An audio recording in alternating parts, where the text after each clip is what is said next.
Grab your coffee and get ready because today I'm doing a deep dive on the Netflix documentary all about the college admissions scandal. And I'm joined by Ashley and Cameron, the hosts of the true crime comedy podcast, That's So Fucked Up. We're going to be covering exactly how the scandal took place and what happened to everybody involved after the FBI takedown. All right, let's get into it. I'm just going to read my notes, and you guys are welcome to interject wherever you see fit. If you have anything to add or any thought that comes to mind after watching, or just, I am bringing the pop culture knowledge, but you guys have the knowledge on kind of the deeper mindset of the criminal. We're going to talk a lot about Rick Singer, the man behind it all. And if you have anything to add, please do. I'm very excited to hear what you guys have. Awesome. Thanks for having us. Yeah, it's going to be so much fun. I can't wait. All right. Sorry. Don't know where to put my tea. It's scalding hot, but I need it. And Okay. then once you get to it, it'll be cold. Yeah, and then Once you once let I'm it cool sipping it, down. Yeah. it's like a free ASMR show for everybody listening. As you may know, after watching the documentary or with the news coverage, the ringmaster behind this whole illegal operation was a man named Rick Singer. And when the FBI got word of what he was doing, they immediately started to create this plan of attack. And the plan was called Operation Varsity Blues, which is why the Netflix documentary is titled that. I And love that name. I do Just too. It's by so the by. smart. Yeah, but I mean, Varsity Blues, the film, 90s. What was it, like 1998? Amazing, right? Yeah. So to kind of call myself out, that was the year I was born. I was going to be like, I think you're a little young, but. But I'm into the oldies. Next So football. yeah. The 90s and 2000s are like kind of coming back, right? They're making a big comeback. Small side path now, all. Please. Now back to the crime. Me and Cam are always dating ourselves with the people That's around us. okay. Quick Okay. aside. The documentary specifically, I think it was really interesting because it was a combination of reenactments, which we see on, streaming services, but they also had the real FBI wiretaps, which I thought was really cool because it's very rare that we get to see or hear things like that. And there were also interviews with people who were actually involved in the case. So getting kind of that firsthand interview style was very interesting. People who were actually involved with Rick and hearing kind of who he was as a person from their perspective. It starts with a reenactment between one of the parents who paid Rick to get their child into college and Rick himself. And they're chatting about what kind of content they need to forge the college application. And, Rick says that he needs like a writing sample, a signature, and some photos so that he can manipulate the photo and like Photoshop it to make it seem like the child is doing an activity, an extracurricular activity that they're not, which is what we saw with Olivia Jade and rowing too. That's how my people can connect. That's where it all started. Those photos of her rowing that were completely doctored. I'm going to refrain. Don't get me started on that girl, but I know we're going to talk about her more. We're talking about this like big crime, the whole Operation Varsity Blues, but everything that goes into it, I mean, from forging the signature to, faking these applications, every piece is illegal. There was not a legal piece of this at all. So once we kind of get into it and we're talking about the parents who didn't know or kind of fell under Rick's trap, it's like, if you are handing your child's signature to somebody, you know that that's illegal. You know what I mean? Yeah, that's kind of sketch. Definitely. Totally. And in a lot of cases, I know we'll get to it, but like, whose fault is it? I'm sure we're going to go there because some of the kids were like, huh? Yeah, it is Right? sad. Right. Like what? I got a 1500 on the Yeah. SATs. I mean, it's really test. sad. That was a good test. It's really sad because the kids are who, maybe not who's getting the backlash, but who are directly affected. Because think about the kids that didn't know that this was going on. I mean, it wasn't too long ago that I was doing my college applications. It was 5 years ago. And it's like, you get so excited to see where you're getting in and all of this stuff. And imagine getting into your dream school and then finding out that you actually didn't do that on your own. And it wasn't your smarts or your test taking, your knowledge that got you in, but your parents' money. I mean, that's gotta sting. Yeah, I got a little emotional watching the parts where the kids were feeling so emotional, like getting their acceptance letters, because I went back to college when I was like, I don't know, 29, 30. Um, and I felt the same. Like when I got my acceptance letter, like I cried. I was like, oh, like, and it was just really sad on everybody's parts for the kids who were getting their spots taken, who should have been there, and Yeah. like had their dreams ruined, and for the kids that of the parents who were scamming that, and then imagine them trying to get into college after that because they look bad as well as the parents. Yeah. Well, we'll talk about, once we kind of close this out, we'll talk about the aftermath and what happened from the college's perspective and the students' perspective and the parents' perspective. And it's very interesting where things settle.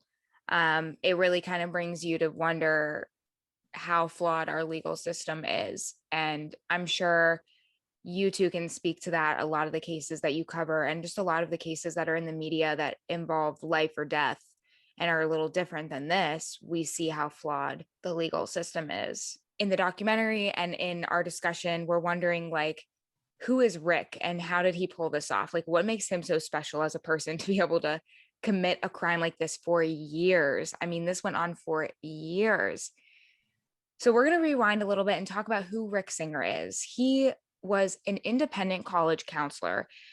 This basically means someone who comes in and helps students in high school kind of work through their college applications, ACT and SAT prep, because in high school, there are classes that can help you with this, but there's not really one-on-one direction or special treatment.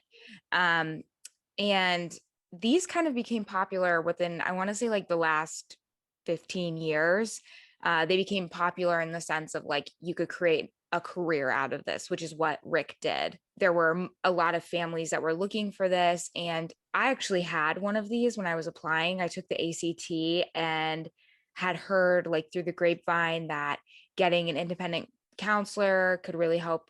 They give you these promises, and it talks about this in the documentary. Like they promise to increase your score by 5 points or whatever. And on my end, the lady came and literally did ACT prep with me. We did the questions and all of that kind of stuff. Obviously in Rick's case, it's a little different. He was completely forging their ACT tests to give them perfect scores. But these promises and these guarantees that the parents are hearing, that the students are hearing, really draw them in and make it seem like a valuable thing, which is why so many people were doing this and you could create a career out of it. Obviously for Rick, it was a little bit different. He saw this as a kind of get rich quick scheme. But there is legitimacy to the position as a career. Speaking like of the name of our show, that's so fucked up. I thought it was really interesting and fucked up how it highlighted how going to college, like I didn't go to college until I was 30 something because I always thought that college was for rich and smart people. Literally, that was my thoughts. And obviously, like, those beliefs were rooted in something, it was like, yeah, you can get an SAT tutor if you have $1,000 to spare or whatever. It's completely built so that people who are already privileged can go and get more privileged. They also talk about that too with what it means to get accepted to these schools, right? Like the specific schools that he was getting kids into that are, Ivy League or highly sought after, they kind of break down like why are these so highly sought after? And it's what you're saying. It's just this idea that if you get into it, you're privileged, you have the money to get into it, you have the money to pay for it. And that's unfortunate because the system is corrupt, because you hear from these professors and people who know what goes on behind the scenes at these schools, and they're basically saying education is not, oh, you got into USC. It's what you make of it. You can get into any of the thousands and thousands and thousands of colleges and get the same education if you try to get that education. And it's not about going to Harvard, but what comes with that name is where it changes. And that's kind of what you're talking about. Like Harvard itself might not be teaching anything super special, but because you have the word Harvard on your resume, people are going to pay attention to you. And that's unfortunate because there are people who are really smart and can't afford to, pay tuition at Harvard. Or don't have their Yeah. parents give $10 million to build a new library or a new wing Right. or whatever it might be. The backdoor.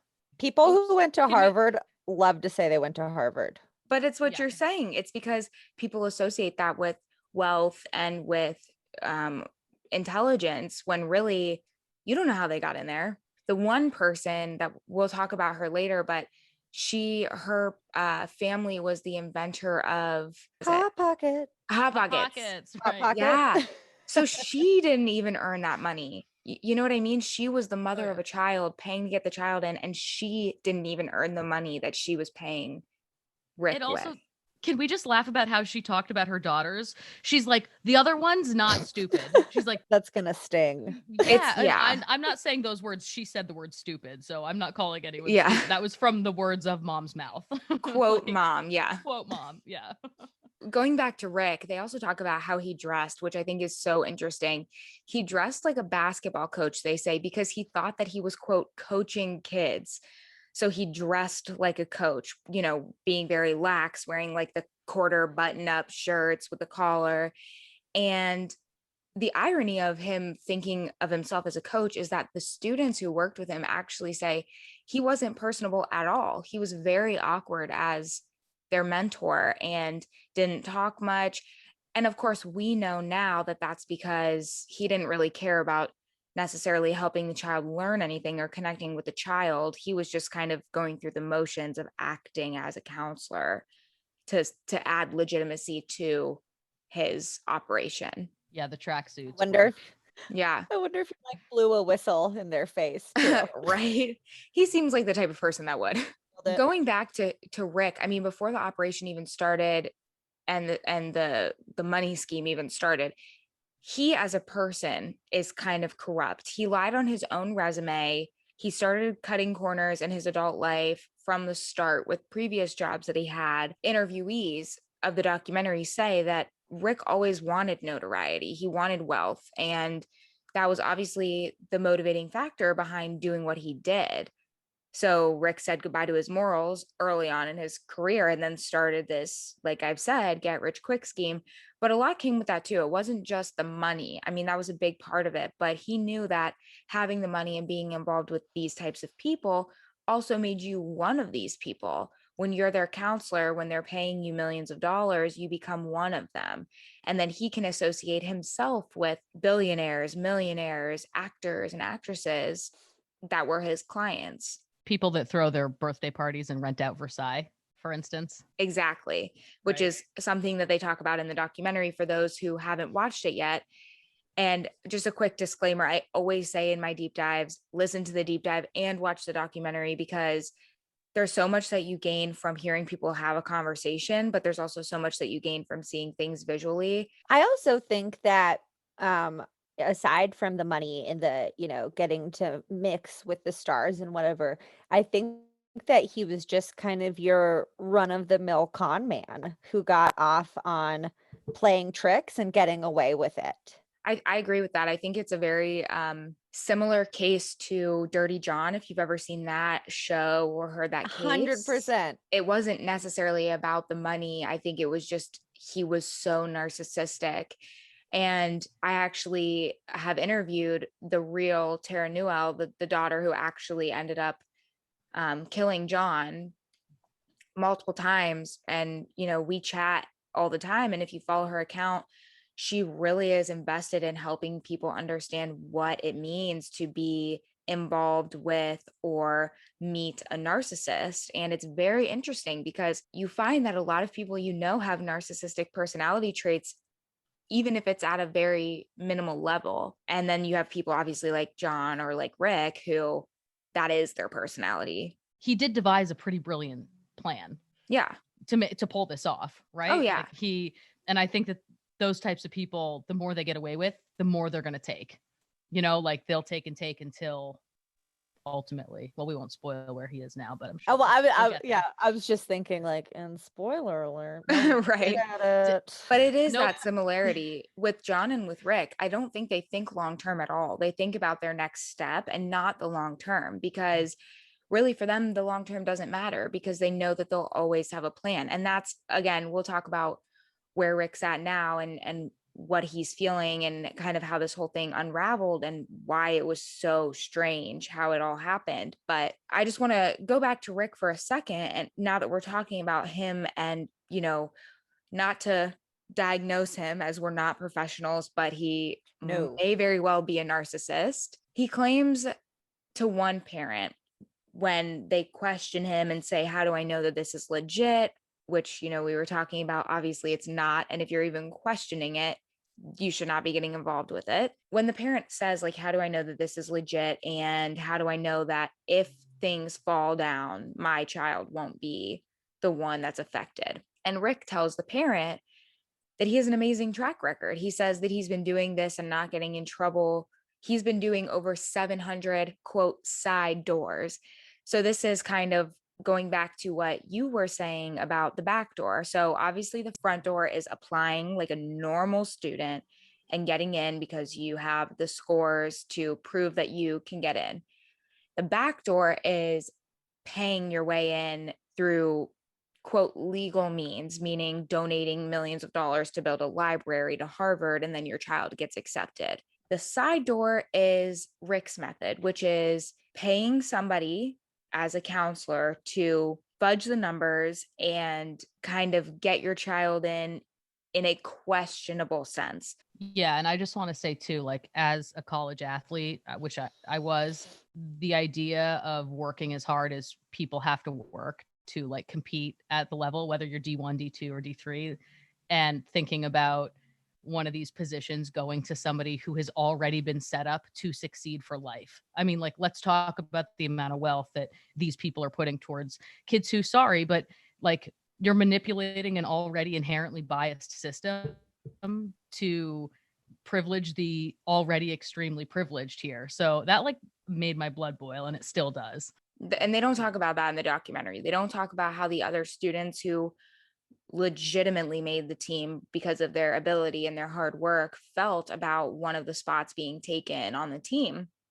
Yeah, and I think that would have been an interesting avenue to look at, because the people who have worked their entire lives, you know, to Yeah. compete at such a high level, and you're looking at Olivia Jade, who already has like launched her own makeup, you know, maybe we'll get there, but you know, she's already a young entrepreneur who's fantastically successful. Good for her. Like, you want to be an influencer, go right ahead, but maybe don't pretend like you're row crew. I don't know. You don't need a USC degree. Like you're already Sephora already made a And freaking she makeup didn't line for want a you. USC degree. I mean, that's really what it comes down to. And again, we will get into it. The students didn't even care. Like Olivia said in her own words, in her own vlogs, I don't care about school. Like I don't need, and she shouldn't. She Why doesn't would need a you? USC degree. Everything she could learn in school to be an entrepreneur, she's already doing. And at the end of the day, the choice of her parents, what they did ended up really screwing her because all of the things that she had built herself, her collabs with Sephora, her makeup line, her vlogs, she lost tons of subscribers. She lost almost all of her partnerships because brands didn't want to be associated with that, even though it was not Olivia's choice, it was not her doing.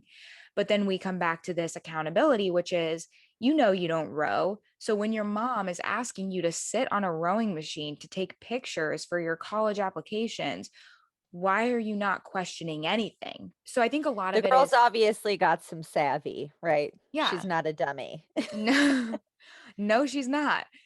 And it is really just a lot Cam. of this, a lot of this case is people turning blind eyes. That's really what it is. It's just accountability needs to be taken everywhere because whether or not you really thought about it, you actively worked to not think about it. We're talking about really, we also have to talk about how smart Rick was with how he made this all work. So, as an independent counselor, Rick also owned and operated a nonprofit counsel company, his own company that was for nonprofit. So, they allowed the parents to donate to this foundation that Rick owned without being caught. And that's how he got the money in a quote unquote legitimate way because it was a company that was not for profit and the parents were donating to the company. Therefore, Rick profits through their donations. He collected upwards of $25 million from these parents, okay, through this nonprofit council company that he owned. Most of this money, whatever was not pocketed by Rick himself, was used to bribe the schools and the coaches. And most parents that paid the money to Rick didn't really understand how this plan was going to work out in the long run. They kind of just gave the money. That goes back to turning that blind eye. They just handed the money over and said, okay, do what you need to do. And when they did raise suspicions on where the money was going to go, Rick kind of just played the other side. He said, look, I mean, I know what your kid is going through. So many kids go through this, and I'm here to help. And this, what you're doing, your donations of millions of dollars, is normal. Parents do this to help their kids. And I've done it for years, over 700, and there's no need to worry. This is very typical. The parents had to know too, right? Like we heard so many parents being like, well, can you assure me that this isn't going to blow up in my face? And they just wanted to hear what they wanted to hear, right? I mean, you're like playing in some pretty deep gray areas, right? Yeah. I don't know. No, you're right. I mean, you're right. They knew, and the documentary also speaks about why they knew and they continue to do it, and that is kind of living vicariously through their children, which is very ironic because why, they say the parents wanted their kids to have a different life or a better life than them, so they really wanted to make their possibilities of going to college, getting into a great school, higher. But all of these parents are clearly successful if they can pay this money. So where Okay. is that insecurity within them coming from? Where is it stemming from? Do you know that part in Varsity Blues where James Vanderbeek is like, I don't want your life to his dad? Because his like Yes, I do. because like his dad wants him to be like to live the life that he never got to live, and you see that so much with like toddlers and tiaras and stuff like that, where like parents are like forcing their kids into trying to live the life that they didn't get to live so they can like vicariously live it through them. And it's Yeah. so often at the child's expense.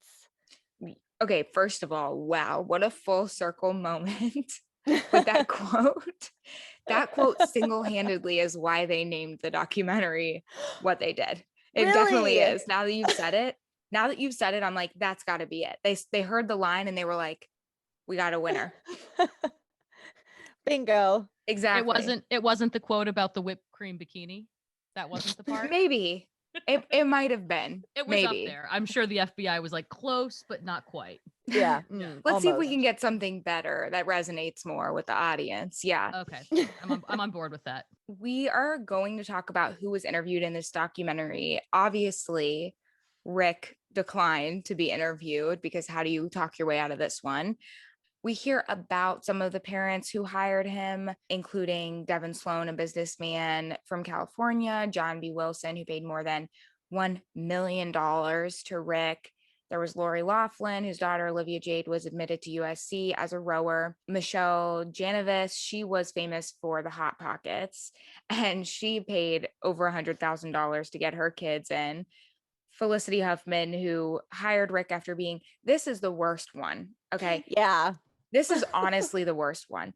Felicity Huffman hired Rick after being told by Rick that her daughter's scores were not good enough to get into college, when in fact, she had already scored almost perfectly on her own. That's where you talk about it's a real con. It's really not just him wanting to help these parents get their kids into school. I mean, because she could have done it on her own. And I'm sure her husband was pissed because this was at the height of Shameless. This was when Shameless was like everywhere and he's the star. And now his name is tainted because his wife is the face of, which that's a whole nother thing that I want to talk about too.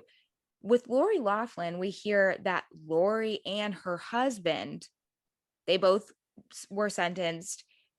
Where was William H. Macy? Did he not know that this was going on? Yeah, maybe he was just doing Shameless. again, must have been turning a blind eye, because between the two of them, we know who I would assume makes the more money, at least right now, because he's the one that's actively working. So where is that money going? And who's Rick? When your wife's phone is ringing a million times, aren't you like, who is this Rick you're speaking to at the late hours of night? I bet the daughter is super bummed too Oh yeah. because of the fact that she could have gotten in on her own and then probably, I don't know what happened to her, but probably had some troubles. Yeah. Did all the kids get expelled? That's one thing I didn't. Did the doc make that Oh, clear? yeah. No, they didn't. And to be Okay, thank honest with you. you, Yeah. I'm not sure. I'm not sure what happened to the kids, because I do think that there is a level of discrepancy for the children, which we see in a lot of crime cases too, because it really was not their doing. Although obviously they likely were removed from the school, they don't necessarily deserve to not be able to rebuild and try again legitimately. I'm pretty sure that Lori Loughlin's kids definitely got the boot. I don't know about others, but she also was like the poster. Didn't she? Like, if there's one person we could all name who's involved in Yeah. this, it's like, Because of what we talked about with Olivia Jade, because she already had built so much for herself, she didn't need this, and it just made the whole situation a lot worse. Why did Rick say to Felicity that her daughter wouldn't be able to get in? I mean, it comes down to this: he wanted their money, he wanted to run in the same circles as them. He's an opportunist. He saw this as a way to kind of run in that celebrity circle. And although Felicity Huffman was duped into working with Rick, his involvement with Olivia Jade actually is what contributed to his downfall. So he really wanted that celebrity status, but Olivia Jade is who this really, where this really started to unravel for Rick. Most of Rick's students got into the schools through the sports route, as we talked about. He would basically bribe the sports coaches or sports recruiters to allow the students to come into the school via a sports team on a sports scholarship. And then when they were in and on the team, they would either just not have to show up to practice because the coach knew that they weren't a legitimate player, or they would get dropped from the team. So they'd be brought in to be on the team, and then they would just say, your position's removed. We don't need you. But because of this, they were already in the school, so they were able to stay as a student, just not on the sports team. And that's actually what he did with Olivia. But unlike his other attempts that were successful, this time somebody double checked. So when Olivia was admitted to USC after sending in those staged photos of her rowing, this raised some suspicions with her high school, because the crew team knew that she was not a member of crew in high school. Somebody from her high school called up USC and asked them about her admissions to the school. And her father then, after finding out from USC that people had called in and said, hey, this is a little sketchy, Olivia was never a rower at our school, her father paid the high school worker who called USC a visit and basically threatened him, which again made the situation with Olivia so much worse. And this situation with Olivia's dad threatening the high school worker really raised flags with Donna Heinel, who was an official at USC. She was a very large factor, especially in the recruiting of sports at USC. She was also working very closely with Rick. She was Rick's main point of admission. So they were like partners. Any student that wanted to get into USC, Rick would pay Donna, and she would kind of sway the vote as to whether or not the student should be admitted, especially for sports. And after this happened with Olivia's dad, she talked to the board and said, calm down. It's not that big of a deal. There was probably just a mix up, and they brushed it off and admitted her. They wanted that money. Yeah. Yeah. She wanted that. Donna wanted that money. Donna was getting paid from Rick, which we'll talk about here in a moment. Personally, like he was paying her as almost like an employee of his. His little henchman. Exactly. Woman. His henchwoman. So I don't know how that could be legal. Oh, Like, no. Right? Like, this is where we move from gray area to complete illegal actions. Yeah. Yeah. Illegality. Illegalities here. which Yeah. is very interesting because it's clearly illegal and Rick is very nonchalant. He's like, meh, I don't know about that. We'll see what happens. Well, it's classic narcissist thinking, at Yeah. least, like, oh, I'm smarter than everybody, so. Yeah. But it's so annoying when people get away. They have that thinking and then they're like getting proved right. Like, okay, no spoilers, whatever. Which is what happened to John, Dirty John, right? Like if Yeah. he hadn't, if he hadn't been attacked the way that he was physically by her daughter. She's such a G, by the way. Go girl. Like, Oh come yeah, the on. first time I met her, she I was like off camera. I was like, so I'm a huge fan of the show. This was when Dirty John on Bravo had just come out. Oh yeah. And I was Oh, like, that's good.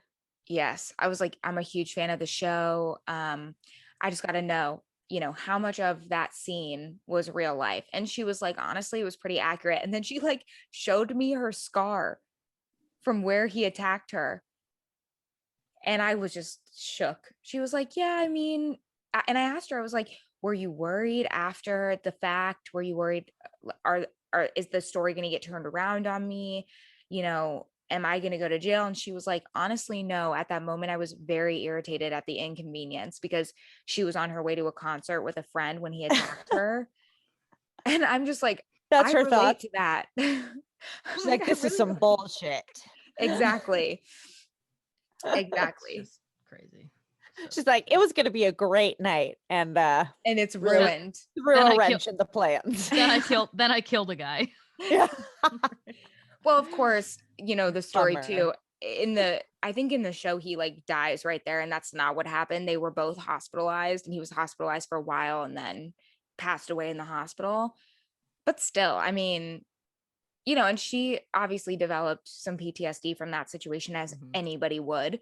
And now she's an advocate. So it really just went completely full circle for her. And her mom is dating again. And she said she likes the guy. I'm like, we love to hear it. We love to hear a story like that. Just women in general who get duped. I honestly feel like Donna knew what she was doing, but in a position of power, like she is, right? And you do it once, you're a little skeptical. You do it twice, a little skeptical.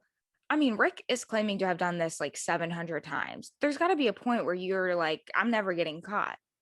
And that's probably where Donna was, right? So she was working with Rick, but also John Vandemore, which was the head coach of Stanford's sailing team, talks about his involvement with Rick. And this guy, this is our gray area. He says Rick came to him and chatted with him about how recruiting works for them. And he says each team is given like a certain number of spots on the sports team to allow admissions into the school. Rick hands him a donation of $500,000 to the sailing program. And John says he's not sure why Rick donated the money, but Rick explained to him that it was a genuine donation. And I think it was. I think this was Rick's way of kind of starting him off easy. Like, here is money. See, I can really give you money. And then when I need something, you better do it for me. Kind of like grooming him. Right, right. Because after he handed him that money as a donation, he later offered him $100,000 for him to look at a potential candidate. So it was at that point a bribe. And John wasn't the only coach working with Rick, even though he was the only one that didn't necessarily know he was being bribed or didn't take it as a bribe. The head soccer coach at Yale, I'm not even going to attempt at his last name because there's no way, but his first name is Ali. Also took $860,000 in bribes from Rick. Donna, who we spoke about, was the sports recruiter for USC, and she took over $20,000 a month from Rick. And Jovan Jovic, the most successful coach in water polo, was charged with taking more than $250,000 from Rick to get just 2 students into USC as water polo players. And then, of course, we know they weren't real water polo players. So this was a bribe. He didn't even look at them in a recruiting sense, more in just I'll take the money and they'll become students sense. He won awards That man won awards for being the most successful water polo coach. I talk about like tarnishing your name. Well, hopefully he's not working anymore. Or he probably is doing it independently or something, huh? I would think so. Yeah, I think Probably. people probably hire him to train their kids one-on-one and things like that, but no way is a college, allowing him to be a coach anymore. It's gone. Yeah. Yeah. Rick, he wasn't just working to get the students in by forging their applications and paying off sports recruiters, though. There was a lot more that went into it. Like I said, he was working with Mark Rydell to proctor the students' test scores. And how he did this was he would get the students to qualify. I mean, this is just crazy, as learning disabled. Okay. And then after they qualified as learning disabled, they would take their ACT, SAT test in a separate room where they were proctored by Mark. So he was the one watching over them as they took the test. And they would take it, they would think that they're taking the test, they would hand it in to Mark. And then from there, on a separate piece of paper, Mark would rebubble the test to, get amazing scores. And he made from Rick 10,000 per pop. So every test that he did this for, he made $10,000. People say that Mark's a genius. They say that, how can he get an almost perfect score every single time? And they really gave him a lot of credit. But someone in the documentary says a point that is so good. He's acing a test as a middle-aged businessman that is created for high school students. So he's really not as smart as we're giving him credit for. He's just an older educated man. Don't get me wrong, I would fail that test all day long every time. But I get what they're saying about But think about like how many times he did it. right. And if you're coming from that background of academia and the SAT, ACT world, I don't even know what the difference between those things are. Like those are letters and they're tests. There's But really not that much of a difference. I think ACT is more widely accepted. And before this broke, before the story broke, there was a big talk in the university world about canceling altogether these standardized tests, because it's hard to tell somebody's true knowledge from a standardized test. And you can have somebody who's very creative and maybe wants to be an arts major but isn't good at math, and then gets a horrible ACT score and can't get admitted into a good college. And that's really not fair. They're setting you up for failure almost. And I think, if anything, this case really just showed that that is what we should be doing. That's the other thing that this brings up. How important are your test scores if money at the end of the day is what's getting you into the school? Right. And what they did point out, I think, really well is that this is a business. Yeah. Like, don't get any, like, there's no ifs, ands, or buts about it. Like, this SATs, ACTs, this is a business built to make people money. And if you have the money to play the game, you get better results. And that's unfortunate, I think. I mean, it's a problem that's built into our system, it's it's a loop. There's no way out, because then those spots are being filled by the families and the students who have the money, who don't even necessarily care about being in the school.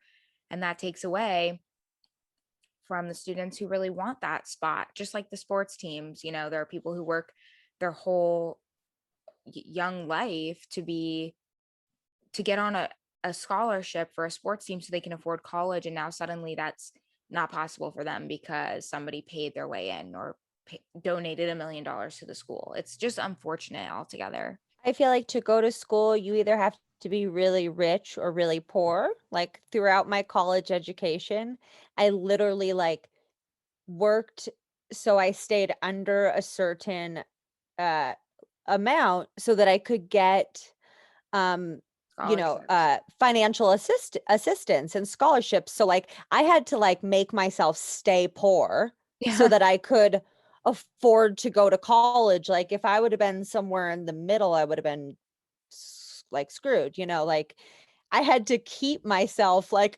at the poverty line so that I could get an education. It's Yeah. very skewed.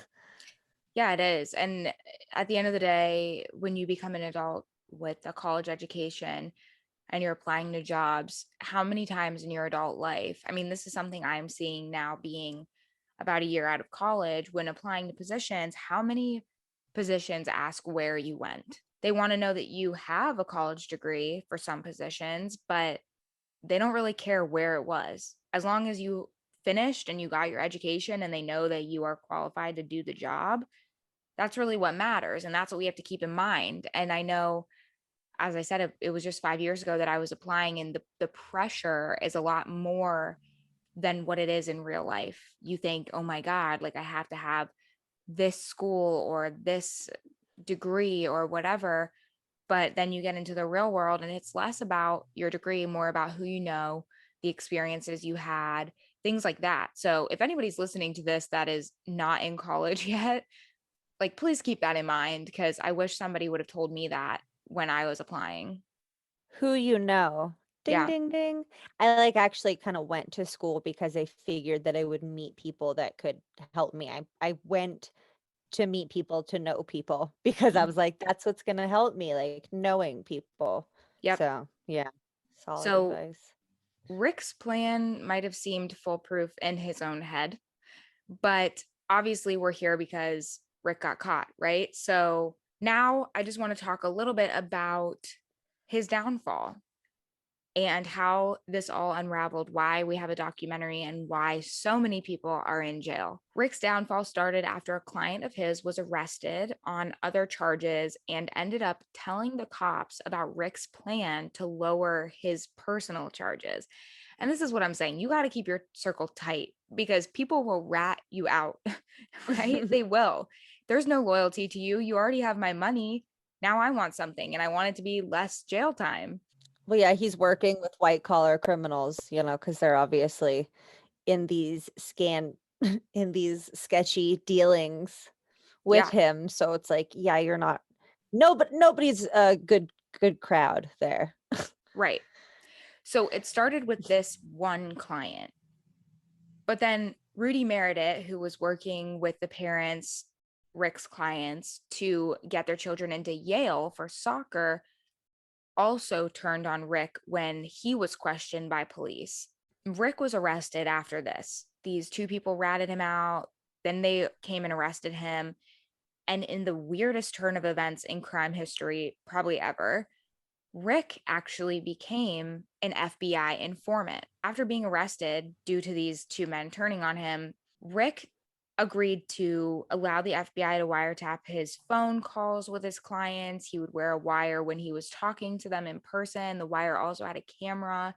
Unlike most FBI takedowns that we hear about, where it starts with kind of like the smaller players, think about like when people do like a giant drug cartel takedown. They start with small players and the purpose is to get to that ringleader.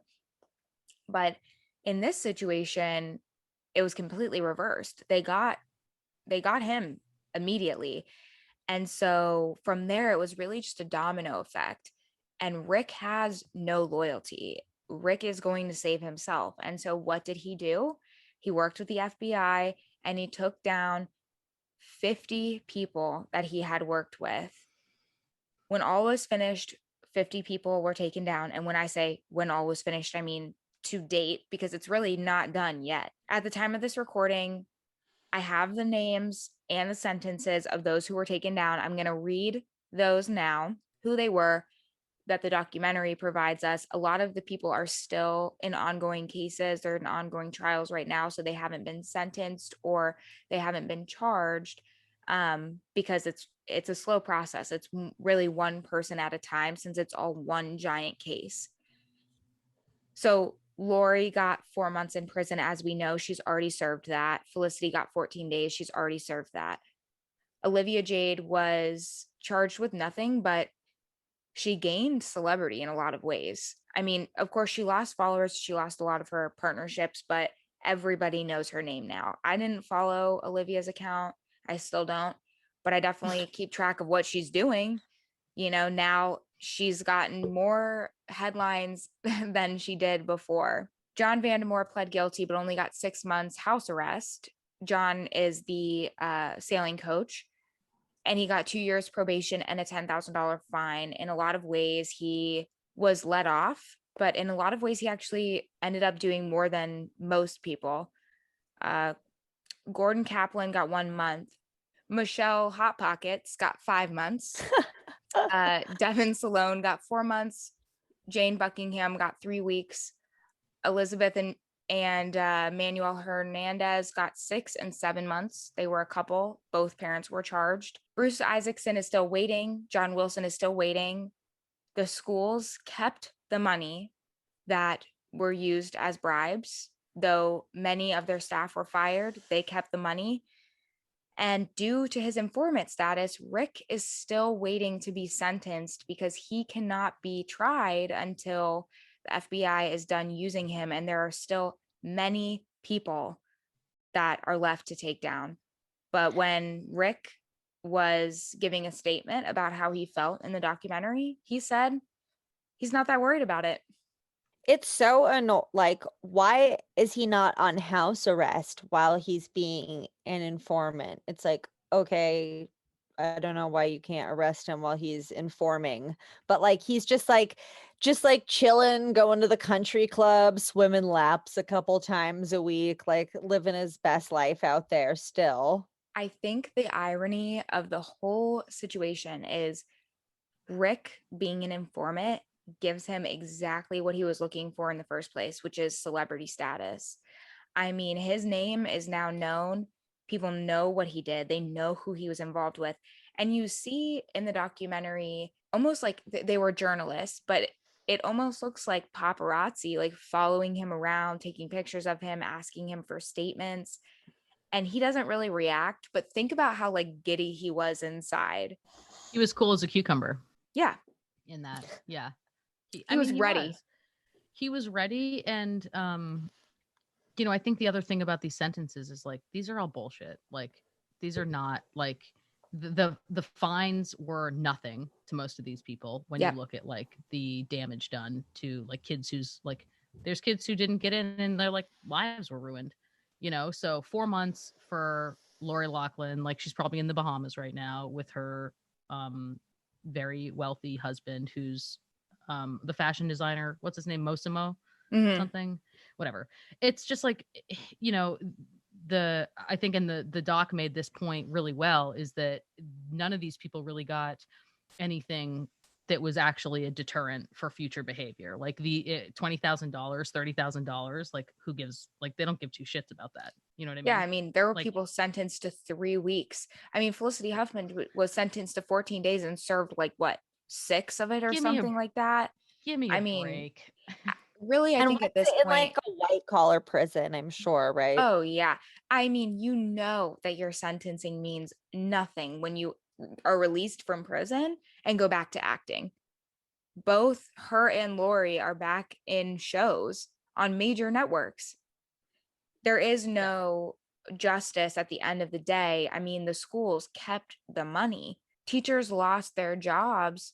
I mean, going back to John, he was the only one in the whole documentary that was interviewed that acted like the situation upset him at all. And he lost his job, and he says that he thinks he deserved the sentence that he got. And he's the only one that's probably going to do the entire sentence. Everybody else is going to get, time served or whatever. Right. And he was like, a dedicated educator, and like these other people were like celebrities and like businessmen, and like, I feel on it. Yeah. I mean, he definitely did like turn a blind eye, but I felt bad for the guy.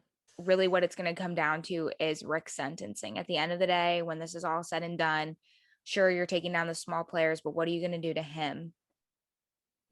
That's where the public is going to be watching, and they know that. Well, hopefully some justice is served when it comes to his turn. We'll see. We live in America. Yeah. Fingers crossed. So yeah. Don't hold your breath. And I think also the point, I mean, it's kind of a blanket statement. I'm not saying that everybody who is born into like extreme wealth is going to be successful, but all of the people here have continued to live their lives. Like the people who were negatively affected by this, like their stories aren't heard. Like Olivia Jade is more popular than ever. Probably she's getting like interviews and doing all this bullshit. what's her face is on shows. It's like their lives continue to be privileged because they started out that way. Yeah. And the Mhm. stories that we're not hearing are the people who we're not hearing about because they were negatively impacted, and they're probably, I mean, it's like a I don't know, like a self-perpetuating, Yeah. like, yeah, you know what I mean? What does that teach us too? What it teaches is that you can commit a serious crime. You can take things from other deserving people, and all it's going to do to you if you have money is inconvenience you slightly. Right. It was a pain in the ass for them. Yeah. Like, let's call it what it was. It was like a, An embarrassing, inconvenience. I'm telling you, embarrassing. Yeah. the parents that were sentenced are not sitting there like, oh my God, my life is ruined. They're sitting there like, this is irritating. Right. But if you were that kid who didn't get into that school, I Yeah. mean, maybe now things have worked out because, whatever, but your life felt like it was like ruined, man. And Yeah. Lori Loughlin, like, who remembered who she was until this whole thing went down? Sorry, no offense, Lori, but like, come on, man. Like, I mean, I love Full House. Like, Don't what get have me you done wrong. since Full House? Where's Yeah, my but statement from John every- Stamos? That's come what I on, want to know. Right. Everybody knows that a good scandal gets you back into the fucking headlines. So, Yeah. come on. At the end of Genius the career day, move on her part, probably. I mean, yeah, I mean, yeah. at the end of the day, you were the perfect guest to have on for this because this whole situation is so fucked up. It really is. I encourage everyone who has listened to this to watch the documentary on Netflix, Operation Varsity Blues. It is very interesting. It's honestly, if you're a true crime fan and you don't care about the case, it's just cool to hear like wiretapped conversations, in my opinion. But I appreciate you both so much for coming on, and tell everybody where they can listen to your podcast. Thank you so much for having us. You can find us on Apple, Spotify, literally anywhere you listen to podcasts. If you go to our website, TSFU, the podcast.com, we have all of our episodes there too, and links to all of the everything. The podcast, like you guys who are bringing kind of some light to the situations and trying to tell the story in a way that's palatable for people, to educate them and spread awareness of the injustices that are happening is so important. So if anybody's listening to me and likes, entertainment, but also likes true crime, definitely check you guys out, because I listened and I loved it. So thank you so much for coming on. Thank you so much for having us. This was really fun.